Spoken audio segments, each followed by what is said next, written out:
സ്ത്രീകൾക്ക് വാഹനം ഓടിക്കാമോ എന്നൊരു ചോദ്യം. ഞാൻ അതിന് ഒറ്റ ജവാബ് പറയാം. സ്വഹാബിമാരായ വനിതകൾ വാഹനം ഓടിച്ചിട്ടുണ്ട്. ശരിക്കും ശ്രദ്ധിക്കണേ. ഇനി നാളെ അത് ക്ലിപ്പാക്കി വിടുമ്പോൾ വേറെ ഏതെങ്കിലും വൈകി രൂപപ്പെടരുത്. എല്ലാവരും ശരിക്കും ശ്രദ്ധിക്കണം. ക്ലിപ്പുകളാക്കി കുഴപ്പമൊന്നുമില്ല. ഞാൻ ശരിക്കും മറുപടി ശ്രദ്ധിക്കണം. ഒട്ടകത്തിന്റെ പുറത്ത് ഒറ്റക്ക് സഞ്ചരിച്ചിരുന്നു. നേരത്തെ ഞാൻ പറഞ്ഞല്ലോ, നിങ്ങൾ കേട്ടില്ല, എല്ലാവരും പറഞ്ഞു ഉമ്മു സൽമ റളിയല്ലാഹു അൻഹ പോയത്. പക്ഷെ അത് മറവുള്ള വാഹനമാണ്. ശരിക്കും എല്ലാവരും മനസ്സിലായി, മറവുള്ള വാഹനമാണ്. രണ്ട് ഭാഗത്തും മറവുണ്ട്, ബാക്കിലും മറവുണ്ട്, ഒരു ഭാഗം മാത്രം ഓപ്പൺ ആയിട്ട്.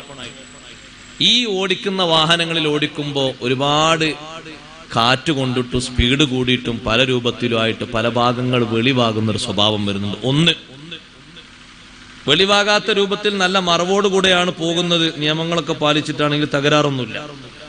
പക്ഷെ ശരീരത്തിന്റെ തുടിപ്പുകളൊക്കെ പുറത്തേക്ക് കാണിക്കും രൂപത്തിലുള്ള ഒരു വസ്ത്രവും ധരിക്കാൻ പാടില്ല.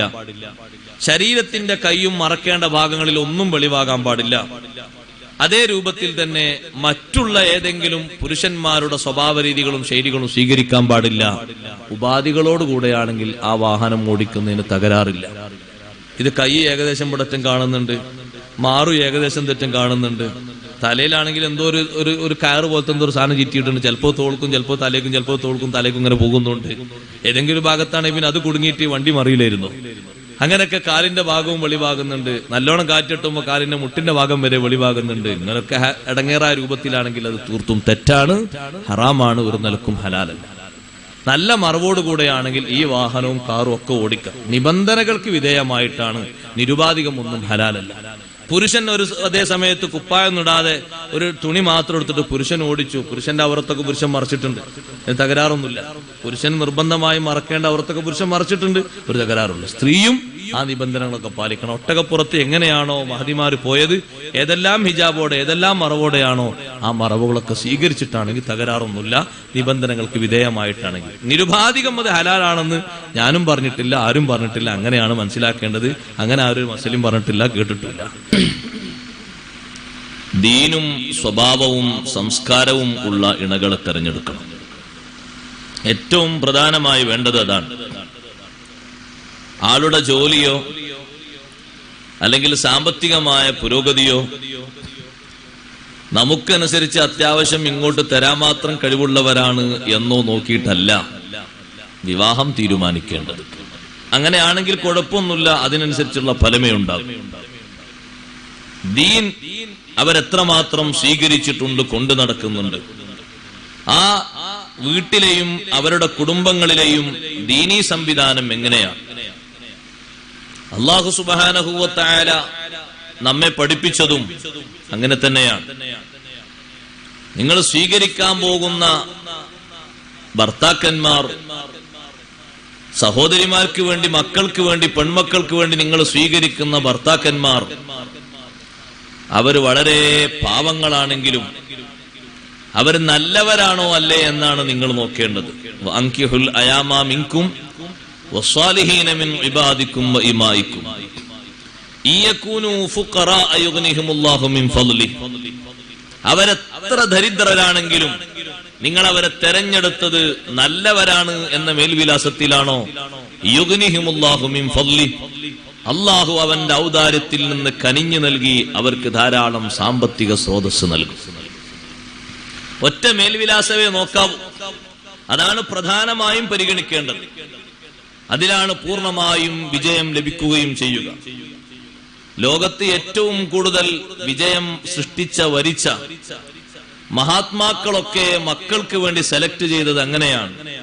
ആദരവായ അഷ്റഫുൽ ഖൽഖ് റസൂലുള്ളാഹി സ്വല്ലല്ലാഹു അലൈഹി വസല്ലം തങ്ങൾ പ്രധാനമായും പരിഗണിച്ചത് അലി ഇബ്നു അബി ത്വാലിബ് റളിയല്ലാഹു അൻഹുവിന്റെ ഇൽമിനെയാണ്. അലി ഇബ്നു അബി ത്വാലിബ് റളിയല്ലാഹു അൻഹു വളരെ പാവപ്പെട്ട സ്വഹാബിയാണ്. വലീമത്ത് കൊടുക്കാൻ പോലും വകുപ്പില്ലാതെ ജീവിച്ചിരുന്ന മഹാനായിരുന്നു അലി റളിയല്ലാഹു അൻഹു. സ്വഹീഹുൽ ബുഖാരിയിൽ കാണാം, വലീമത്ത് ഉണ്ടാക്കാൻ വേണ്ടി, വിവാഹ സദ്യ ഉണ്ടാക്കാൻ വേണ്ടി, ഇതൊരു സുന്നത്താണല്ലോ, അതിനുവേണ്ടി അലി ബിൻ അബി ത്വാലിബ് റളിയല്ലാഹു അൻഹു ഒരു കൂലിക്കാരനെയും കൂട്ടിയിട്ട് പുല്ലരിയാൻ പോയി. നമ്മളെ നാട്ടിലെ പുല്ലല്ല, വീട് മേയാനും അതുപോലെ തന്നെ കത്തിച്ചുകൊണ്ട് കൊല്ലപ്പണിയെടുക്കുന്ന ആളുകൾക്ക് അവർക്ക് കൂടുതൽ ചൂട് കിട്ടാനും തീ ആളിക്കത്താനൊക്കെ ഉപകാരത്തിന് വിൽപ്പന നടത്തുന്ന പുല്ല്, നീണ്ട പുല്ല്. അത് അരിഞ്ഞ് കിട്ടുന്ന കാശ് വലീമത്തിന് വേണ്ടി ഉപയോഗിക്കാൻ ഒരു കൂലിക്കാരനെയും വിളിച്ച് അലി ബിൻ അബി ത്വാലിബ് റളിയല്ലാഹു അൻഹു 2 ഒട്ടകങ്ങളുമായി പോയി. ആ ഒട്ടകപ്പുറത്ത് കയറ്റിക്കൊണ്ടുവരണം ഈ വലിയ ലോഡ് കണക്കിന് പുല്ല്. പുല്ലൊക്കെ അരിഞ്ഞ് കെട്ടാക്കി കൊണ്ടുവന്ന് നോക്കുമ്പോ മഹാനവറുകൾ കണ്ട കാഴ്ച കണ്ട ഉടനെ തന്നെ നിന്ന് കരഞ്ഞുപോയി. സ്വഹീഹുൽ ബുഖാരിയിലെ ഹദീസാണ്. എന്തേ കരയാൻ കാരണം? ഒന്നുമല്ല, തന്റെ 2 ഒട്ടകങ്ങളെയും ആരോ അറുത്തിരിക്കുന്നു. അറുത്തു എന്ന് മാത്രമല്ല, അതിന്റെ പൂഞ്ഞ അരിഞ്ഞുകൊണ്ടുപോയിരിക്കുന്നു. അതിന്റെ വയറിന്റെ ഭാഗം കുത്തിത്തുറന്ന് നല്ല ലിവറും അങ്ങനെ കൂടുതൽ സ്മൂത്തായ മാംസങ്ങളൊക്കെ വലിച്ചൂരി കൊണ്ടുപോയിരിക്കുന്നു. ഈ രംഗം കണ്ടപാടെ വല്ലാതെ ഭയന്നുപോയി അലി ബിൻ അബി ത്വാലിബ് റളിയല്ലാഹു അൻഹു. ചുറ്റുപാടുള്ള ആളുകൾ പറഞ്ഞു, ആരുമല്ല, നിങ്ങളുടെ ഉപ്പയുടെ സഹോദരനായ ഹംസത്ത് ബിൻ അബ്ദുൽ മുത്തലിബ് റളിയല്ലാഹു അൻഹു ആണ്. എവിടെയെന്ന് ചോദിച്ചപ്പോ ആ പുരയിലുണ്ട്. അന്ന് മദ്യപാനം നിരോധിക്കാത്ത കാലമാണ്. അപ്പൊ നന്നായി കുടിച്ചു വന്നപ്പോ ഒട്ടകങ്ങനെ നിൽക്കുന്നത് കണ്ടപ്പോ അതിലങ്ങ് ശരിയാക്കി. 2 ഒട്ടകങ്ങളെ ആരോന്ന് പറഞ്ഞു കൊടുത്തു. അലായാ ഹംസു ലിശ്ശുറുഫിൻ നവാഇ. മദ്യപാനിയായി വന്ന അലി ബിൻ അബി ത്വാലിബ് റളിയല്ലാഹു അൻഹുവിനോട് മഹാനവറുകളോട് മദ്യപാനം നിരോധിക്കുന്നതിന്റെ മുമ്പാണ്, അത് പ്രത്യേകം മനസ്സിലാക്കണം. ആരോ വിളിച്ചു പറഞ്ഞു, അല്ല ഹംസു, അതാ നല്ല ഉയർന്നു നിൽക്കുന്ന പൂഞ്ഞയുമായി നിൽക്കുന്ന മെച്ചപ്പെട്ട ഒട്ടകങ്ങൾ. ആ ഒട്ടകങ്ങളെ പിടിച്ച് നിങ്ങളങ്ങ് അറുത്തേക്കൂ. അത് കേൾക്കേണ്ട താമസം ആരുടേതെന്ന് ചോദ്യമില്ല. അത് അറുത്തു. അറുത്തിട്ടതിൽ നിന്ന് മാംസം എടുത്തിട്ട് വേവിച്ചത് കഴിക്കാൻ ഒരുങ്ങുകയാണ്. അലി ബിൻ അബി ത്വാലിബ് റളിയല്ലാഹു അൻഹു ഈ സങ്കടം നേരെ പോയി പറഞ്ഞു ഹബീബ് റസൂലുള്ളാഹി സ്വല്ലല്ലാഹു അലൈഹി വസല്ലം തങ്ങളോട്. അലിയാരെയും കൂട്ടിയിട്ട് തങ്ങൾ വന്നു. അപ്പൊ നോക്കുമ്പോൾ ധാരാളം ആളുകളുണ്ട്. കൂട്ടത്തിൽ ഹംസത്ത് ബിൻ അബ്ദുൽ മുത്തലിബും ഉണ്ട്. നബി സല്ലല്ലാഹു അലൈഹി വസല്ലം എന്തെങ്കിലും പറയാൻ വേണ്ടി നോക്കുമ്പോ അവരിങ്ങനെ ആടിക്കളിക്കുകയാണ്. അപ്പൊ തങ്ങൾ പറഞ്ഞു, നല്ലവണ്ണം മസ്തായിട്ടുണ്ട്. ഇപ്പൊ നമ്മളൊന്നും പറഞ്ഞാലും ശരി, പറഞ്ഞിട്ടില്ലെങ്കിലും ശരി, ഒരു കാര്യം ഉണ്ടാകൂല. ഇവരൊക്കെ കണ്ടപാടെ ഹംസ റളിയല്ലാഹു അൻഹു പറയുന്നത്, ഹൽ അൻതും ഇല്ലാ അബീദുൽ അബീ. നിങ്ങളൊക്കെ എന്റെ ബാപ്പയുടെ കൊച്ചു കൊച്ചു അടിമകളല്ലയോ? നിങ്ങൾക്ക് എന്നോട് എന്ത് പറയാനാണ്? അഥവാ അബ്ദുൽ മുത്തലിബിനെ സൂചിപ്പിച്ചിട്ടാണ് പറയുന്നത്. അബ്ദുൽ മുത്തലിബിന്റെ സംരക്ഷണത്തിലല്ലേ നിങ്ങളൊക്കെ വളർന്നത്? അതൊരു മൈൻഡാക്കിയില്ല. പക്ഷേ അലി റളിയല്ലാഹു അൻഹു വല്ലാത്ത സങ്കടം. വലീമത്ത് ഒപ്പിക്കാൻ വേണ്ടി, വലീമത്ത് നടത്താൻ വേണ്ടി പുല്ലരിഞ്ഞ് അത് വിറ്റിട്ട് കിട്ടുന്ന കാശിന് വേണം വലീമത്ത് നടത്താൻ. എത്രമാത്രം വലിയ പ്രയാസമാണ് അലി റളിയല്ലാഹു അൻഹു അനുഭവിച്ചത്. നമ്മുടെ വിഷയം അവിടെയല്ല. എന്നിട്ടും അഷ്റഫുൽ ഖൽഖ് റസൂലുള്ളാഹി സ്വല്ലല്ലാഹു അലൈഹി വസല്ലം തങ്ങൾ തെരഞ്ഞെടുത്തത് ഒരുപാട് സമ്പന്നരായ സ്വഹാബിമാര് ഇല്ലേ? ധാരാളം ഉണ്ട്. നബി സല്ലല്ലാഹു അലൈഹി വസല്ലം തങ്ങൾ പറഞ്ഞാൽ സ്വീകരിക്കാൻ പറ്റുന്ന എത്ര ആളുകളുണ്ട്? അന്വേഷിച്ച് വന്നവരെത്രയുണ്ട്? പക്ഷേ അവിടുന്ന് മുൻഗണന നൽകിയത് ഏറ്റവും കൂടുതൽ ഖലാഇനും ഇൽമിനും വലിയ കഴിവും പ്രാപ്തിയും ഉള്ള, കുട്ടിക്കാലം മുതൽക്ക് നബി സല്ലല്ലാഹു അലൈഹി വസല്ലം തങ്ങളെ കൂടെ നടന്ന് എല്ലാ വിഷയങ്ങളും കണ്ടും കേട്ടും അറിഞ്ഞും പകർത്തിയ, തങ്ങളെ വല്ലാതെ സ്വന്തം ശരീരത്തെക്കാളും സ്നേഹിച്ച അലി ഇബ്നു അബി ത്വാലിബ് റളിയല്ലാഹു അൻഹുവിനെയാണ് തെരഞ്ഞെടുത്തത്. വേറെ ഒരാളെയും തെരഞ്ഞെടുത്തില്ല. ഒരാൾക്കും നറുക്ക് വീണതുമില്ല. അള്ളാഹുവിന്റെ നിർദ്ദേശമാണ്. നബി സല്ലല്ലാഹു അലൈഹി വസല്ലം തങ്ങൾ പകരം ഒട്ടകങ്ങളെ വീണ്ടും കൊടുത്തു. ആ ഒട്ടകപ്പുറത്ത് വീണ്ടും പുല്ലരിഞ്ഞ് കൊണ്ടുവന്നത് വിൽപ്പന നടത്തിയിട്ടാണ് വലീമത്തിന് കാശുണ്ടാക്കിയത്. വിഷയം മറക്കരുത്. പരമദരിദ്രരാണെങ്കിലും പരിശുദ്ധ ദീൻ അവരിലുണ്ടോ എങ്കിൽ വിവാഹ ജീവിതത്തിന് വലിയ സുഖം ഉണ്ട്. അതിലൂടെ പിറക്കുന്ന സന്താനങ്ങളോ അവർക്ക് വലിയ സൗകുമാര്യതയും ഉണ്ട്. അവർ ഈ നാട്ടിൽ ഒരു വേറിട്ട ചരിത്രം രചിക്കും. മാത്രമല്ല അവരുടെ ആ ചരിത്രത്തിന്റെ താവഴിയിൽ ധാരാളം ജനങ്ങൾ സുഹൃതങ്ങളുമായി സല്ലപിക്കും. ഒരുപാട് സ്വാലിഹീങ്ങൾ പിറക്കും. അങ്ങനെ സൽപ്പേരും നീതിയും ധർമ്മവും നാട്ടിൽ നിലനിൽക്കും. ഒന്നേ കാര്യമായി പരിഗണിക്കാവൂ, ദീൻ ഏറ്റവും മുഖ്യമായി പരിഗണിക്കണം. അത് പരിഗണിക്കാത്തത് കൊണ്ട് പിന്നെ ഉപദേശിക്കാതൊന്നും നടക്കൂല. എനിക്കൊരു പരിമിതി ഉണ്ടാവും. പിന്നെ അങ്ങോട്ട് പറയാ അതൊന്നും അങ്ങനെ നടക്കൂല. ദീൻ അവരെ ദീൻ ഏത് രൂപത്തിലുണ്ട്. അതുകൊണ്ടാണ് ഹബീബ് സല്ലല്ലാഹു അലൈഹി വസല്ലം പറഞ്ഞത്, ഇദാ ഖതബ ഇലൈക്കും മൻ തർലൗന ദീനഹു വഖുലുഖ, നിങ്ങളിലേക്ക് വിവാഹാലോചന നടത്തി വന്നാൽ ആര്?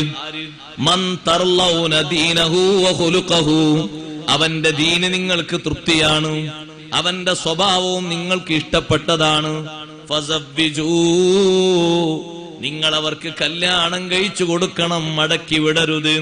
വേറെ ഏത് രൂപഭാവങ്ങളിൽ കുഴപ്പമുണ്ടായാലും മടക്കി വിടരുത്. ദീനും സ്വഭാവവും രണ്ടിനും വലിയ പരിഗണനയുണ്ട്.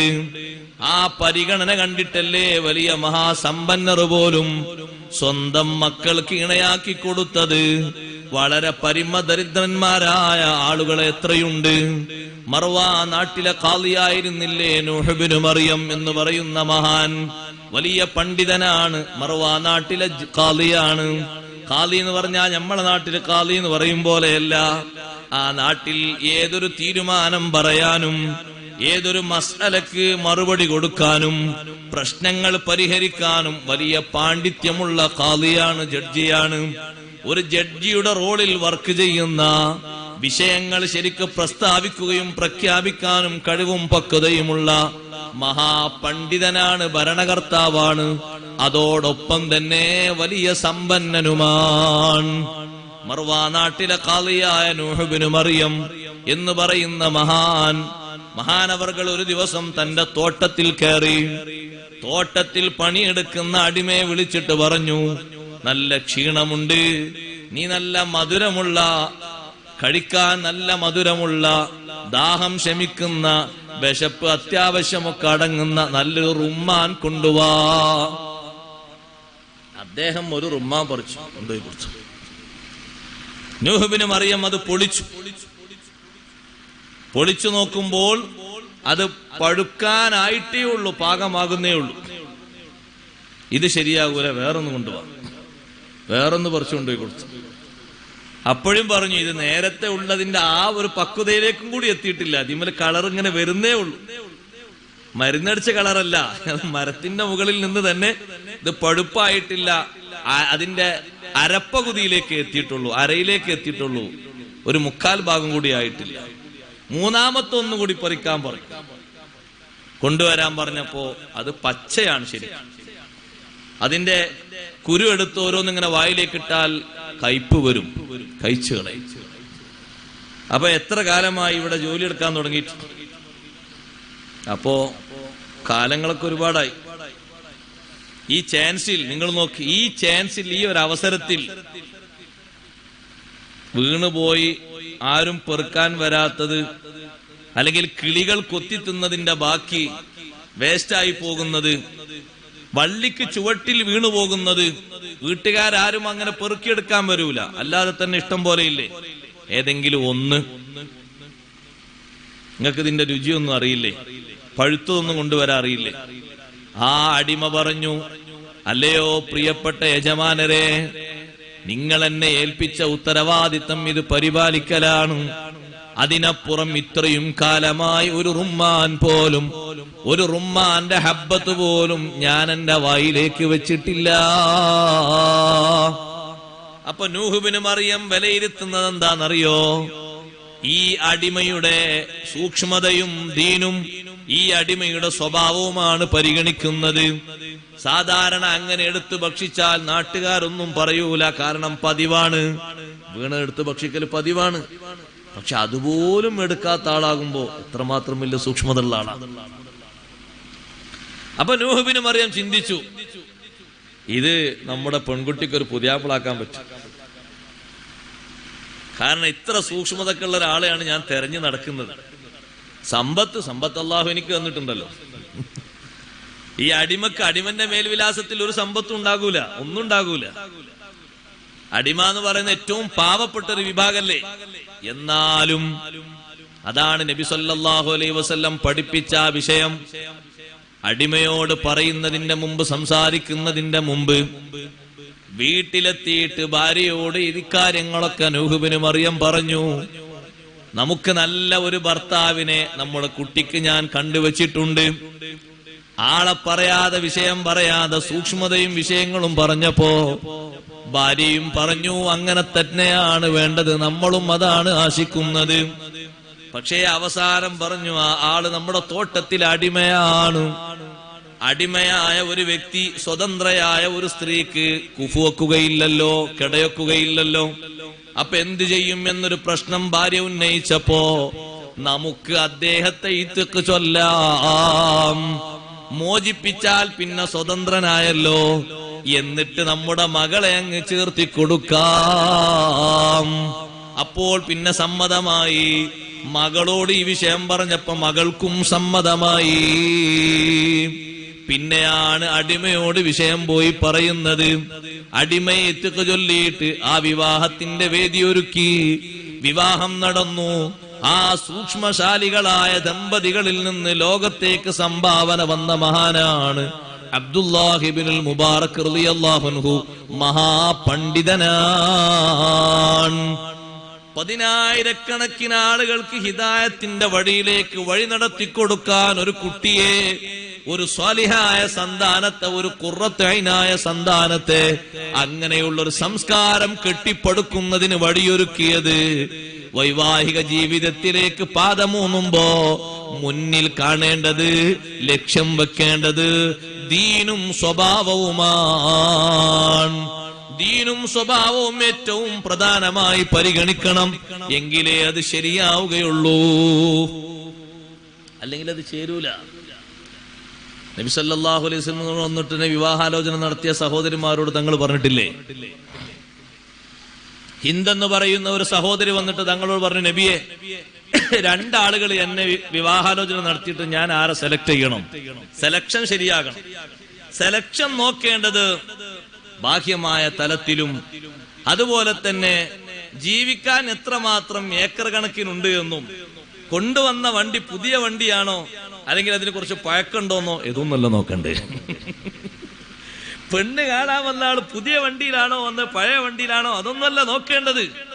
അയാളെ ബാക്ക്ഗ്രൗണ്ടായി അന്വേഷിക്കേണ്ടത് അയാളെ ദീനാണ്. അയാളെ കുടുംബത്തിന്റെ സംസ്കാരം എങ്ങനെ, സ്വഭാവം എങ്ങനെ, ദീനീ ചിട്ടയിൽ എങ്ങനെയാണ് അവരുടെ പ്രതിബദ്ധത, നാട്ടിലെങ്ങനെയുണ്ട് ദീനീ ഖിദ്മത്ത്. ആർക്കും അയാളെ പറ്റി അറിയില്ലേ, എന്നാ വീണ്ടും വീണ്ടും വീണ്ടും അന്വേഷിക്കണം. എന്തെങ്കിലും പന്തികേടുകൾ ഒളിഞ്ഞിരിക്കുന്നുണ്ടോ എന്ന് നല്ലോണം അന്വേഷിക്കണം. ഫേസ് കട്ട് മാത്രം നോക്കിയാ പോരാ. അങ്ങനെയാണെങ്കിൽ എത്ര ഷാറുകളുണ്ട്. കാണാനൊക്കെ അത്യാവശ്യം നമ്മളെ പെണ്ണിനോടൊക്കെ ചേരുന്നുള്ള ആ ഒരു ബോഡി ഫിറ്റിംഗ് അത് നോക്കിയാ പോരാ, അവരുടെ ദീനും സ്വഭാവവും നോക്കണം. അതാണ് കാര്യമായിട്ട്. ആ 2 രംഗങ്ങളിലും ഉള്ള കുറവ് കൊണ്ട് വലിയ ഒരു കുറവ് ദാമ്പത്യ ജീവിതത്തിന്റെ രംഗത്തിൽ എന്നും അനുഭവിക്കുന്ന പലരും ഉണ്ട്. ഞാനിത് പറയുന്നത് ഒന്നാമതായി രക്ഷിതാക്കളോടും രണ്ടാമതായി യുവതി യുവാക്കളോടുമാണ്. അപ്പൊ ഏതെങ്കിലും പീറപ്പെണ്ണിന്റെ പിന്നാലെ നീ ആദ്യം തന്നെ ക്ലച്ച് പിടിക്കരുത് ചെറുപ്പക്കാരാ. ഏതെങ്കിലും കണ്ടുവച്ച 8ാം ക്ലാസ്സുകാരന്റെ കൂടെ ആദ്യം തന്നെ നിന്റെ മനസ്സ് നീ കൊടുക്കരുത് ചെറുപ്പക്കാരി. അങ്ങനെയാകുമ്പോ മന്തർലൗന ദീനഹു വഖുലുഖഹു നിനക്ക് നഷ്ടമായി പോകും. നിന്റെ മനസ്സിൽ അത്തരത്തിൽ ഒരാളെ നീ കയറ്റിവെച്ചാൽ, അല്ലെങ്കിൽ ഒരുത്തിയെ കയറ്റിവെച്ചാൽ, അവരുമായി നീ അങ്ങനെ സ്ഥിരമായി മെസ്സേജിലും മറ്റുമായി നീ അങ്ങനെ ബന്ധം സ്ഥാപിച്ചാൽ, പിന്നത് കണ്ടുകൊണ്ടും നേർക്കുനേരെയും ബന്ധം സ്ഥാപിച്ചാൽ, നിനക്കല്ലാഹു കണക്കാക്കിയ നല്ലൊരു വിഹിതം നീ നഷ്ടപ്പെടുത്തിയവനാകും. നിനക്കല്ലാഹു കണക്കാക്കിയ നല്ലൊരു വിഹിതത്തെ നീ നഷ്ടപ്പെടുത്തിയാൽ നിന്റെ ജീവിതത്തിൽ സ്വൈരത, നിന്റെ ജീവിതത്തിൽ സ്വച്ഛന്തത നഷ്ടപ്പെട്ടുപോയി. ആദ്യഘട്ടത്തിലൊക്കെ ഒരുപക്ഷെ അങ്ങനെ അങ്ങ് മുന്നോട്ടു പോകും. പിന്നെ വേണ്ടായിരുന്നു ഈ വയ്യാവേലി ഇതാരോടും പറയാൻ എനിക്കടിയില്ലല്ലോ, തീ തുപ്പുന്ന അനുഭവങ്ങളുമായി മുന്നോട്ട് പോകാതിരിക്കാൻ യുവാക്കളെ, വിവാഹത്തിന്റെ മുമ്പ്, അന്വേഷണം നടക്കുന്നതിന്റെ മുമ്പ്, ബാപ്പയും ഉമ്മയും കാരണവാന്മാരും അന്വേഷിക്കുന്നതിന്റെ മുമ്പ് ഒരാൾക്കും കൽബും ശരീരവും ഭാഷയും സ്വകാര്യതകളും പകർന്നു കൊടുക്കരുത്. അതേറ്റവും വലിയ മഹാദുരന്തമാണ്. അതിന്റെ പേരിലല്ലേ ചിലപ്പോൾ മതപരിത്യാഗം വരെ വെക്കേണ്ടി വരുന്നത്, മതത്തിൽ നിന്ന് പുറത്തേക്ക് പോകേണ്ട സാഹചര്യം വരെ വരുന്നത്. അങ്ങനെയല്ലേ? പരിഗണിക്കേണ്ടത് സ്വഭാവമാണ്, സംസ്കാരമാണ്, ദീനാണ്, സൂക്ഷ്മതയാണ്. ഞാൻ ആ വിഷയം തന്നെ പറഞ്ഞാൽ തീരില്ല. നമ്മളെല്ലാവരും ഖുർആനിലൂടെ ഓതുന്നൊരു മഹാചരിത്രമുണ്ട്. ബഹുമാനപ്പെട്ട കലീമുല്ലാഹി മൂസ അലൈഹിസ്സലാം, മൂസാ നബി അലൈഹിസ്സലാം എന്തുകൊണ്ടാണ് ശുഐബ് നബി അലൈഹിസ്സലാം എന്ന് പറയുന്ന ആ നാട്ടിലെ മെച്ചപ്പെട്ട സമ്പന്നതയുള്ള വലിയ സമ്പത്തുള്ള ഒരു നബിയുടെ മകളെ തന്നെ കല്യാണം കഴിക്കാൻ ഒരു വകുപ്പ് പോലും കയ്യിലെത്തിയിട്ടില്ലാത്ത മൂസാ നബി അലൈഹിസ്സലാം എങ്ങനെയാണ് ആ വിഷയത്തിൽ മുന്നോട്ട് വന്നത്? ആ മക്കള് വായിച്ച സ്വഭാവമാണ്. രണ്ട് പെൺമക്കൾ വെള്ളം എടുക്കുന്ന ഭാഗത്തേക്ക് അവർ വന്നിരിക്കുന്നു. ഒരുപാട് ആട്ടിടയന്മാർ അവിടെ വെള്ളം മുക്കാൻ വന്നിരിക്കുന്ന ഒരു കിണറിന്റെ സമീപത്ത്. ഈ രണ്ട് കുട്ടികളും മാറി നിൽക്കുകയാണ്. എന്തേ നിങ്ങൾ മാറി നിൽക്കുന്നത്? ഒന്നുമല്ല, ഇവരൊക്കെ വെള്ളം എടുത്തിട്ടാണ് ഞങ്ങൾ എടുക്കാറുള്ളത്.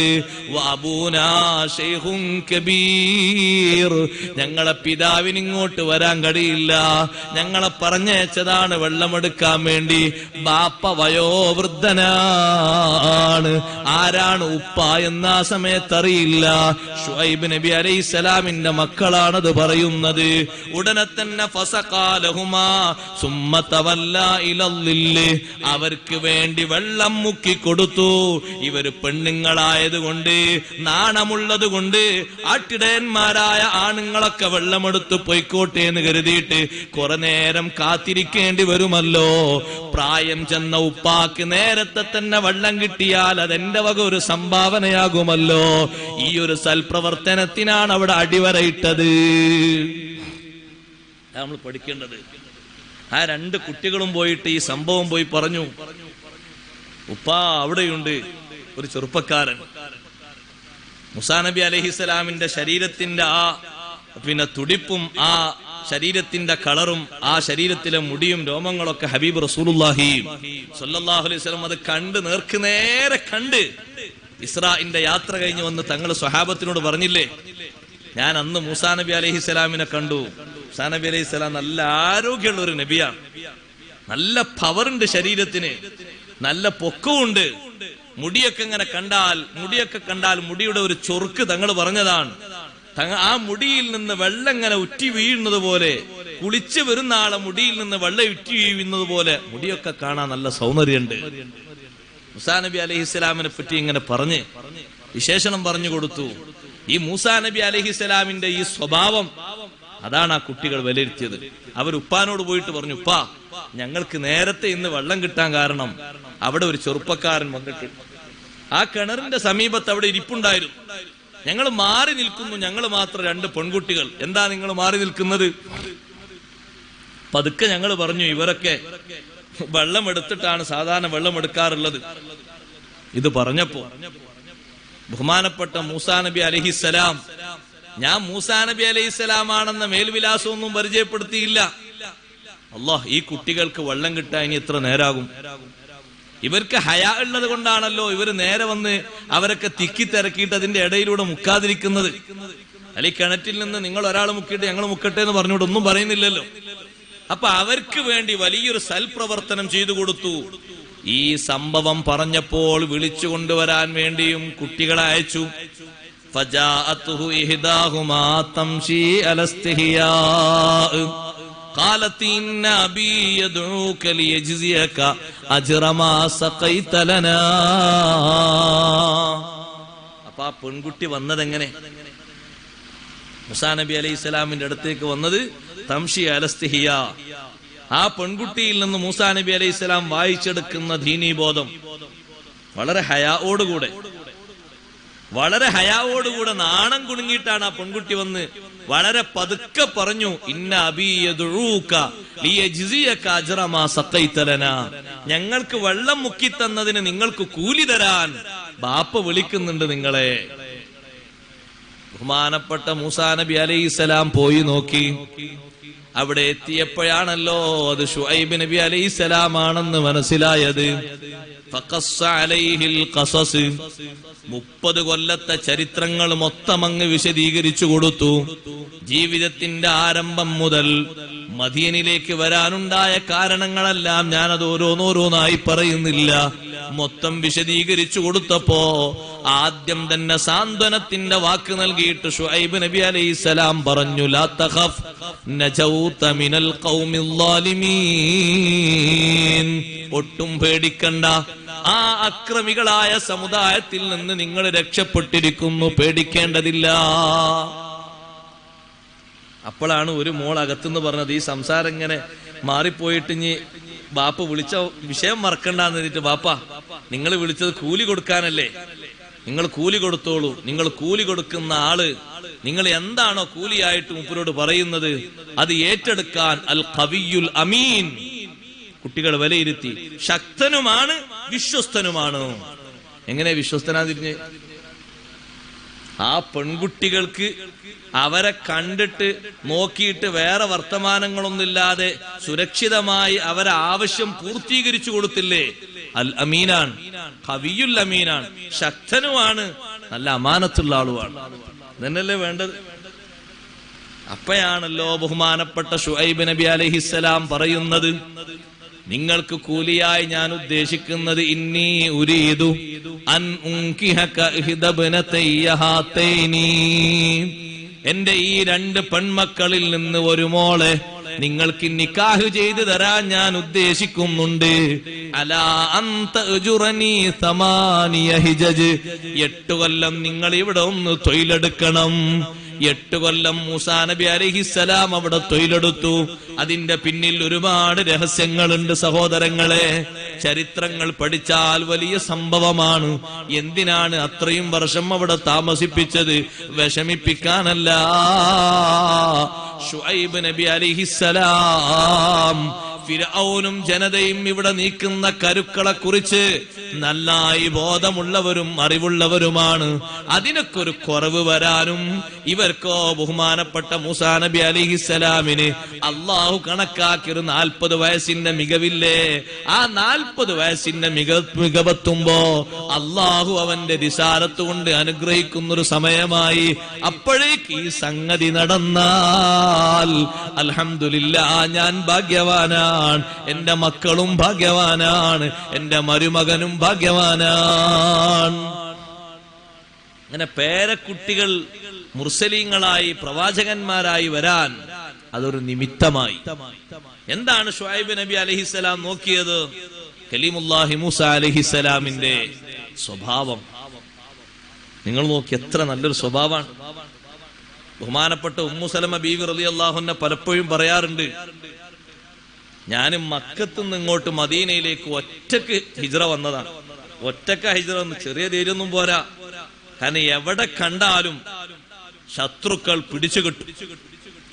ഉമ്മു സലമ ബീവി റളിയല്ലാഹു അൻഹയും ഭർത്താവ് അബൂ സലമ റളിയല്ലാഹു അൻഹു രണ്ടും കൂടി ഹിജ്റ പോകാൻ ഒരുങ്ങുമ്പോ അപ്പോ അബൂ സലമ റളിയല്ലാഹു അൻഹുവിന്റെ കുടുംബക്കാരും ഉമ്മു സലമ റളിയല്ലാഹു അൻഹയുടെ കുടുംബക്കാരും വന്ന് തടഞ്ഞു വെച്ചു. സലമത്ത് എന്ന് പറയുന്ന കുട്ടിയെ 2 കൂട്ടരും പിടിവലി കൂടി. ഉമ്മു സലമ ബീവി റളിയല്ലാഹു അൻഹ അവരാണ്, ഒരു കുടുംബത്തിന്റെ കയ്യിൽ ഒരു കൈ, മറ്റേ കുടുംബത്തിന്റെ കയ്യിൽ ഒരു കൈ. എന്റെ കുട്ടിന്റെ 2 കൈ രണ്ടാളും കൊണ്ടുപോകുമെന്ന് പേടിച്ചു പോയി. അമ്മാതിരി വലിക്കാൻ. സലമത്തിനെ വിട്ടു തരൂല, നിങ്ങൾ 2 പേരും പോയാലും ശരി, കുട്ടിനെ വിട്ടു തരൂല. ഹിജ്റ പോകാൻ. ഭർത്താവ് അബൂ സലമ റളിയല്ലാഹു അൻഹു ആണല്ലോ മക്കയിൽ നിന്ന് മദീനയിലേക്ക് ആദ്യം ഹിജ്റ പോയത്. മുഹാജിറുൽ അവ്വൽ അബൂ സലമ അബ്ദുറഹ്മാൻ റളിയല്ലാഹു അൻഹു ആണ്. മഹാനവർകൾ ഒറ്റക്കങ്ങ് പോയി. ഇവിടെ ഭാര്യയും മകനും വേർപെട്ടുപോയി. മകനെ ആണെങ്കിലോ ഭർത്താവിന്റെ കുടുംബക്കാർ കൊണ്ടുപോയി. ഉമ്മു സലമ റളിയല്ലാഹു അൻഹ അന്ന് വന്നൊരു സങ്കടം. ഞാൻ എല്ലാ ദിവസവും വൈകുന്നേരമാകുമ്പോ എന്റെ മകൻ, എന്റെ ഭർത്താവ് വേർപെട്ടു പോയൊരു സ്ഥലമുണ്ടല്ലോ, ആ സ്ഥലത്ത് ഞാൻ ഇങ്ങനെ വന്നു നോക്കി നിൽക്കും, സങ്കടം ഒന്ന് മാറിക്കിട്ടാൻ. ഇവിടെ വെച്ചാണ് എന്റെ മകനെ ഒരു കൂട്ടരും കൊണ്ട് ഭർത്താവാണ് ഈ പോയും ചെയ്തു. അങ്ങനെ ഞാൻ ഇടക്കിടക്ക് അവിടെ ഇങ്ങനെ വന്നിരിക്കുന്നത് എന്റെ ഭർത്താവിന്റെ കുടുംബക്കാരിൽപ്പെട്ട ഒരു കാരണം അവർ കണ്ടു. അപ്പൊ അദ്ദേഹത്തിന് മാനസികമായിട്ട് വലിയൊരു വിഷമായി. ഓ, സംഗതി ഏതായാലും ഒരു പെണ്ണ് മകനെയും വേർപെട്ടു പോയി, ഭർത്താവാണെങ്കിൽ ഹിജറയും പോയി, ഈ ഒറ്റപ്പെടലിന്റെ വിഷമം സഹിച്ചാണല്ലോ ഇവിടെ ഇരിക്കുന്നത്, ഇതിനൊരു പരിഹാരം കാണണം. രണ്ട് കുടുംബത്തെയും വിളിച്ച് ചർച്ച നടത്തി. സലമത്ത് എന്ന മകനെ കൈമാറി ഉമ്മു സലമ റളിയല്ലാഹു അൻഹയുടെ കയ്യിൽ.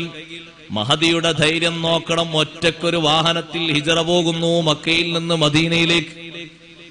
ഹിജറ പോകുമ്പോൾ ഉമ്മു സലമ റളിയല്ലാഹു അൻഹ പറയാണ്, എനിക്കുണ്ടായൊരു അനുഭവം. ഞാനൊരു മരുഭൂമിയിലൂടെ ഒറ്റക്കങ്ങനെ യാത്ര പോകുമ്പോ ഒരു ചെറുപ്പക്കാരനെ കണ്ടു. ആ ചെറുപ്പക്കാരൻ എന്നോട് ചോദിച്ചു, എവിടേക്കാണ് ഒറ്റക്ക് പോകുന്നത്? ആ ചെറുപ്പക്കാരൻ അന്ന് നബി തങ്ങളെ കൊണ്ട് വിശ്വസിച്ചിട്ടില്ല. ഞാൻ പറഞ്ഞു, മദീനയിലേക്കാണ്. എന്നാ നിങ്ങൾ പേടിക്കേണ്ടതില്ല, മദീനയുടെ ബൗണ്ടറി വരെ, അതിർത്തി വരെ ഞാൻ എത്തിച്ചു തരാം. മുസലമ റളിയല്ലാഹു അൻഹു പറയാണ്, ആ ചെറുപ്പക്കാരന്റെ ഒരു അമാനത്ത് ഞാനത് മറക്കൂല. വിശ്വസ്തത. എന്റെ ഒട്ടകത്തിന്റെ കടിഞ്ഞാണും പിടിച്ച് മുന്നിൽ നടന്നു. ഞാൻ ഒട്ടകത്തിന്റെ ഉള്ളില്, ആ ഒട്ടകക്കൂടിന്റെ ഉള്ളിൽ ഞാനും എന്റെ മകൻ സലമയും ഞങ്ങൾ രണ്ടുപേരും ഇരിക്കുക. എന്നിട്ട് ഒരു പേടിയും വേണ്ടട്ടോ, ഞാൻ നിങ്ങൾക്ക് ശരിക്കും മദീനയിലെ റൂട്ട് എത്തിച്ചേരാം, ഒരു പെണ്ണല്ലേ ഒറ്റക്ക് പോകുന്നത്. അങ്ങനെ ഏകദേശം മദീനയുടെ അതിർത്തി എത്താൻ നേരത്ത് ഇനിയൊന്നും പേടിക്കേണ്ട, നേരെ പോയാൽ മതി, അടുത്ത് തന്നെയാണെന്ന് പറഞ്ഞ് തിരിച്ചു പോന്നു. അപ്പൊ പറഞ്ഞു, ആ ചെറുപ്പക്കാരനായ, അന്ന് എനിക്കങ്ങനെ വഴി കാണിച്ചു തന്ന ആ ചെറുപ്പക്കാരൻ, അദ്ദേഹം നല്ല അമാനത്തുള്ള ആളാണ്, വിശ്വസ്തതയുള്ള ആളാണ്. ആ ചെറുപ്പക്കാരന്റെ കയ്യിൽ നിന്നാണ് പിന്നീട് മക്ക വിജയത്തിന്റെ അന്ന് ഹബീബ് റസൂലുള്ളാഹി സ്വല്ലല്ലാഹു അലൈഹി വസല്ലമ തങ്ങൾ കഅബ തുറക്കാൻ താക്കോല് ആവശ്യപ്പെട്ടത്. അലി ഇബ്നു അബീ ത്വാലിബ് റളിയല്ലാഹു അൻഹു ആ താക്കോല് വാങ്ങിക്കൊണ്ടുവന്നു. ആദ്യം താക്കോല് വെച്ചപ്പോൾ ഉസ്മാൻ ബിൻ അബീ ത്വൽഹ കൊടുത്തില്ല. അലി റളിയല്ലാഹു അൻഹു കൈ ഇങ്ങനെ പിടിച്ചത് പെട്ടെന്ന് വാങ്ങി. അലി റളിയല്ലാഹു അൻഹു നല്ല ആരോഗ്യമുള്ള ആളല്ലേ, 100-150 ആളുകൾ കൂടി പിടിച്ചിട്ട് പോരാത്ത കോട്ടയുടെ വാതിൽ ഒറ്റക്ക് പിടിച്ച് വലിച്ച് അത് അവിടുന്ന് പറിച്ചിട്ട ആളല്ലേ. പിന്നെ അലി റളിയല്ലാഹു അൻഹുവിന്റെ ഒരു കുറവ്, താക്കോൽ അങ്ങ് വാങ്ങി. ആ താക്കോല് നേരെ കൊണ്ടുപോയി നബി സല്ലല്ലാഹു അലൈഹി വസല്ലമയുടെ കയ്യിൽ ഏൽപ്പിച്ച് കഅബ തുറന്നു. തങ്ങളുടെ ഉള്ളിൽ കയറി നിസ്കരിച്ചു പുറത്തിറങ്ങി. നിങ്ങൾ നോക്കി, ഈ അമാനത്തിന് പകരം അള്ളാഹു നൽകുന്ന ഒരു അമാനത്ത് നോക്ക്. നിങ്ങൾ ഒറ്റക്ക് പോകുന്ന ഒരു പെണ്ണിനെ യാതൊരു നിലക്കും ഒരു പേടിയില്ലാതെ, സത്യത്തിൽ വിശ്വാസത്തിൽ രണ്ട് ധ്രുവങ്ങളിലാണ് രണ്ടുപേരും. ഉമ്മു സലമ റളിയല്ലാഹു അൻഹ നബി സല്ലല്ലാഹു അലൈഹി വസല്ലമയോട് വിശ്വസിച്ച മഹദിയാണ്. അന്ന് ഉസ്മാൻ ഇബ്നു ത്വൽഹ വിശ്വസിച്ചിട്ടില്ല. പക്ഷെ അപ്പോഴും അമാനത്തുണ്ട്, വിശ്വസ്തതയുണ്ട്, ഉത്തരവാദിത്വ ബോധമുണ്ട്. ഈ എന്റെ കയ്യിൽ ഞാനൊരു അമാനത്തായി കൊണ്ടുപോകാന്നുള്ള നിലക്ക് ഉമ്മു സലമ റളിയല്ലാഹു അൻഹ മദീനയിലേക്ക് എത്തിച്ചില്ലേ. കഅബ പൂട്ടിയിട്ട് തങ്ങൾ തിരിച്ചിറങ്ങുമ്പോ അബ്ബാസ് ബിൻ അബ്ദുൽ മുത്തലിബ് റളിയല്ലാഹു അൻഹു വന്നിട്ട് പറഞ്ഞു, നബിയേ, വെള്ളം കൊടുക്കാനുള്ള അധികാരം ഇപ്പോൾ എനിക്കുണ്ടല്ലോ, സംസം വെള്ളം വിതരണത്തിനുള്ള അധികാരം. അതോടൊപ്പം തന്നെ താക്കോലും എന്റെ കയ്യിലൊന്ന് ഏൽപ്പിക്കാമോ? ആ സമയത്ത് തങ്ങൾ ചോദിക്കുകയാണ്, താക്കോല് തന്ന ആള് എവിടെ? തന്ന ആളിലേക്ക് തന്നെ തിരിച്ചു കൊടുക്കാൻ അള്ളാഹുവിന്റെ ഉത്തരവുണ്ട്. ഇന്നല്ലാഹ യഅ്മുറുക്കും അൻ തുഅദ്ദുൽ അമാനാതി ഇലാ അഹ്ലിഹാ. വിശ്വസ്തയോട് ഏൽപ്പിച്ച ഉത്തരവാദിത്തങ്ങൾ അതിനർഹതപ്പെട്ട ആളിലേക്ക് തിരിച്ചു കൊടുക്കണമെന്ന് അള്ളാഹു ആജ്ഞാപിക്കുന്നുണ്ട്. അള്ളാഹു എന്നോട് അങ്ങനെ കൽപ്പിച്ചിട്ടുണ്ട്. അതുകൊണ്ട് താക്കോലിന്റെ ആള് എവിടെ? ഉസ്മാൻ ബിൻ അബീ ത്വൽഹ റളിയല്ലാഹു വന്നു. താക്കോല് കിട്ടിയപ്പോൾ മഹാനവർകൾ ചിന്തിക്കുന്നു, ഈ താക്കോല് ശരിക്കും എന്റെ കൈയൊക്കെ ഒന്ന് പിടിച്ചൊന്ന് റെഡിയാക്കിയിട്ട് വാങ്ങിക്കൊണ്ടേ താക്കോലാണ്. തിരിച്ച് ഈ താക്കോൽ എന്റെ കയ്യിലേക്ക് വരുമെന്ന് ഒരു നിലക്കും ഞാൻ നനച്ചിരുന്നില്ല. വിശുദ്ധ ഇസ്ലാമിൽ ഇത്രമാത്രം അമാനത്തുണ്ടെങ്കിൽ ഞാൻ എന്തിനു മാറി നിൽക്കണം? അഷ്ഹദു അല്ലാ ഇലാഹ ഇല്ലല്ലാഹ്. അപ്പൊ അന്ന് കാണിച്ച അമാനത്തിന് പകരം ഹൃദയത്തിൽ ചാലിച്ച ഈമാൻ, യഥാർത്ഥ അമാനത്ത് അതല്ലേ? അള്ളാഹു അതിനെ സംഭാവനയായി ഔദാര്യമായി കൊടുക്കുകയായിരുന്നു. സഹോദരങ്ങളെ, വിഷയം മറക്കരുത്. ബഹുമാനപ്പെട്ട കലീമുല്ലാഹി മൂസാ അലൈഹിസ്സലാമിന്റെ ജീവിതത്തിൽ വലിയ മാറ്റങ്ങൾ വന്നത്, വലിയ സന്തോഷം ഉണ്ടായത് ബഹുമാനപ്പെട്ട ശുഐബ് നബി അലൈഹിസ്സലാമിന്റെ മകളുമായി തിരിച്ചു വരുന്ന യാത്രയിലാണല്ലോ അള്ളാഹുവിനോട് മുനാജാത്ത് ഉണ്ടായത്, അള്ളാഹു റിസാലത്ത് നൽകിയത്. അതൊക്കെ ആ ജീവിതത്തിന്റെ തുടക്കത്തോടുകൂടെയാണ്. നല്ല സഹധർമ്മിണിയും കൂട്ടിയിട്ടല്ലേ രാത്രി സമയത്ത് യാത്ര ചെയ്തു വരുന്നത്. അങ്ങനെയാകുമ്പോ മുന്നിലേക്ക് പോകാൻ ഏതെങ്കിലും വഴി കാണിക്കുന്ന ആളെ കിട്ടണം, അല്ലെങ്കിൽ എന്തെങ്കിലും വെളിച്ചം കിട്ടണം. അവിടെ ഒരു തീ കാണുന്നുണ്ട്, ഞാൻ ആ തീന്റെ പരിസരത്ത് ആരെങ്കിലും ഒക്കെ ഉണ്ടാകുമല്ലോ, വെറുതെ തീ ഇങ്ങനെ കത്തൂലല്ലോ. ഒന്നെങ്കിൽ വഴി ചോദിച്ചു വരാം, അല്ലെങ്കിൽ ആതീകും മിൻഹാ ബിഖബസ്, ഒരു തീ ഞാൻ അവിടെ നിന്ന് കത്തിച്ചൊരു പന്തം കൊണ്ടുവരാം, അതിട്ട് നമുക്ക് പോകാം. അതിനൊക്കെ ഒരു സബബായത് ഈ വിവാഹ ജീവിതല്ലേ. സഫൂറ ബീവിയുമായിട്ട് വരുന്ന ആ വരവിൽ അല്ലാഹു സുബ്ഹാനഹു വ തആല പറഞ്ഞില്ലേ, ഓ മൂസാ നബിയെ, ഇന്നി അനല്ലാഹു റബ്ബുൽ ആലമീൻ. നിങ്ങൾക്ക് ബഹുമാനപ്പെട്ട ശുഐബ് നബി അലൈഹിസ്സലാം കൈമാറിയ ഒരു വടിയില്ലേ നിങ്ങളുടെ കയ്യിൽ, ആ വടി അങ്ങ് നിലത്തിടൂ. അല്ലാഹു തആല മൂസാ നബി അലൈഹിസ്സലാമിലേക്ക് റിസാലത്തിന്റെ വെളിച്ചം കൈമാറി. മൂസാ നബി അലൈഹിസ്സലാമിനോട് പറഞ്ഞു, നിങ്ങൾ റസൂലായി നിശ്ചയിച്ചു, ഇനി ഒരു പേടിയും കൂടാതെ നിങ്ങൾ ഫിർഔനിന്റെ സവിധത്തിലെത്തണം. 10 വർഷം മുമ്പ് നിങ്ങളെപ്പറ്റി ഒരു ഗൂഢാലോചന നടക്കുന്നുണ്ട് എന്ന് പറഞ്ഞപ്പോഴാണ് നിങ്ങൾ മിസ്ർ വിട്ട് മദീനയിലേക്ക് പോയത്. ഇന്ന് നിങ്ങൾ ഒറ്റക്കല്ല, കുടുംബസമേതമാണ്. തിരിച്ച് അവിടെ എത്തിയിട്ട് വലിയ വിജയം വരിക്കണം. ആ കുടുംബത്തോടുകൂടെ മൂസാ നബി അലൈഹിസ്സലാമിന് വലിയ വിജയം ഉണ്ടായി.